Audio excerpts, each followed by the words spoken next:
నేడైనను రేపైనను ఒకనొక పట్టణం వెళ్ళి కొద్ది కాలం ఉండి వ్యాపారం చేసి లాభము సంపాదించుకుందాం రండి అని చెప్పుకున్న వారలరా, మీ జీవము ఏ పాటిది?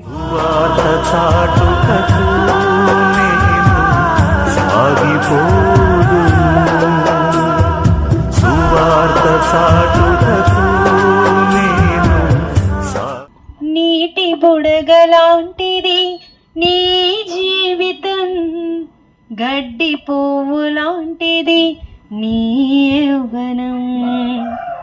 అది కుడవైనా అదముడవైనా ఆయన ప్రేమను కోరిపుడైనా నీ కాలం కృపకాలం తరిగిపోతుంది, నీ మరణం లోకాంతం తరుముకొస్తుంది. నీవే కావాలి ప్రభువుకు, నిడే చేరాలి ప్రభువును. మిత్రులారా, మీ ఎల్లరకు దేవుని గుర్చిన ఒక గొప్ప శుభ సందేశాన్ని తీసుకుని వచ్చి ఉన్నాం. దేవుని మాటలను వినండి. దేవుని గ్రంథములో నరుని యొక్క జీవితమును గురించి ఎలాగున రాయబడింది. నీటి బుడగ లాంటిది, గడ్డి పువ్వు లాంటిది అని నరుని జీవితం గురించి దేవుని గ్రంథము సాక్ష్యమిస్తుంది. గడ్డి పువ్వు ఎంత అందమైనదిగా కనపడినను 2 దినములు ఉండి అది ఎండిపోయి రాలిపోవును. అలాగనే నీటి బుడగ ఆయు పరిమాణ కాలం క్షణము మాత్రమే. మనుషుని జీవితము కూడా ఈ భూమి మీద 60-70 సంవత్సరాల ప్రాయం మాత్రమే. అధిక బలం ఉన్నట్లయితే 80 సంవత్సరాలు. అయినను వాటి వైభవము, దుఃఖము ఆయాస్కరమే.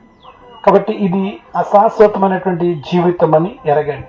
మనకు శాశ్వతమైన జీవితం అనేది ఒకటి ఉన్నది. అది దేవుని దగ్గర మనము సదాకాలము జీవించేటువంటి జీవితము అయి ఉన్నది.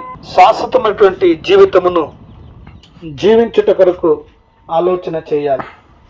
మనము నానా విధమైనటువంటి పాపముల చేతను అపరాధముల చేతను దేవుడు అనుగ్రహించే మహిమను పొందుకోలేక నశించిపోతున్నటువంటి వారుగా ఉన్నాం. అటువంటి సమయంలో దేవుడు మనల్ని ప్రేమించాడు. మనకు పరలోక భాగ్యాన్ని అనుగ్రహించుట కొరకు ఈ భూలోకమునకు ఆయన నరరూపధారునిగా దిగి వచ్చాడు. ఆయన పేరు యేసు క్రీస్తు. ఆయన మనల్ని ప్రేమించి మన పాపములకు విరుగుడిగా దేవుని లేఖనములు సాక్ష్యమిస్తున్న రీతిగా తన ప్రాణాన్ని అపరాధ ప్రాయశ్చిత్తార్థ బలి అర్పణగా అర్పించి మరణించారు, సమాధి చేయబడ్డారు. తిరిగి 3వ దినం